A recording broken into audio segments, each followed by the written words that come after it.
നമുക്കൊരാഗ്രഹം ഉണ്ടെങ്കിൽ അത് സാധിച്ചു തരാൻ ഈ ലോകം ഫുൾ നമ്മുടെ കൂടെ ഉണ്ടായിരിക്കും. അത് തന്നെയാണ് എനിക്കിവിടെ സംഭവിച്ചതും. ഒരു ഐഡിയയും ഇല്ലാതെ വന്ന് ജോയിൻ ചെയ്ത എനിക്ക് ആ ലോകം തന്നെ, ആ ഒരു കോളേജ് തന്നെ, അവിടെയുള്ള എല്ലാവരും തന്നെ വളരെ സപ്പോർട്ടിംഗ് ആയിട്ട് എൻ്റെ കൂടെ നിന്നു ഈ ഒരു കോഴ്സ് സക്സസ്ഫുള്ളി കംപ്ലീറ്റ് ചെയ്യാനായിട്ട്. അപ്പോൾ ഇതൊരു ബ്ലെസ്സിങ്സ് ആയിട്ടാണ് കേട്ടോ ഞാൻ കരുതുന്നത്. വളരെ കുഞ്ഞിലേ മുതലല്ലേ എൻ്റെ ഒരു ആഗ്രഹമായിരുന്നു ടീച്ചിങ് പ്രൊഫഷൻ. പക്ഷേ പാതി വഴിയിൽ എവിടെയോ അത് ഡ്രോപ്പ് ചെയ്യപ്പെട്ടു. പക്ഷേ എൻ്റെ മനസ്സൊരിക്കലും അത് കളയാൻ അനുവദിച്ചില്ല.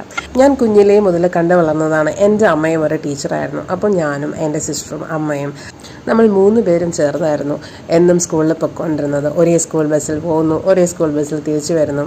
ആ ദിവസങ്ങളൊക്കെ ആലോചിക്കുമ്പോൾ ഇപ്പോഴും ശരിക്കും വിഷമം തോന്നുന്നു, മിസ് ചെയ്യുന്നു ആ ദിവസങ്ങൾ. വളരെ ഇന്നലെ നടന്ന പോലെയാണ് പല കാര്യങ്ങളും എൻ്റെ മനസ്സിൽ ഇന്നും ലൈവായിട്ട് നിൽക്കുന്നത്. സോ എനിക്ക് നിങ്ങളോട് പറയാനുള്ളത്, നിങ്ങൾക്കൊരാഗ്രഹമുണ്ടെങ്കിൽ അത് ജെനുവിൻ ആണെങ്കിൽ ഉറപ്പായിട്ടും നിങ്ങളത് ചേസ് ചെയ്യണം.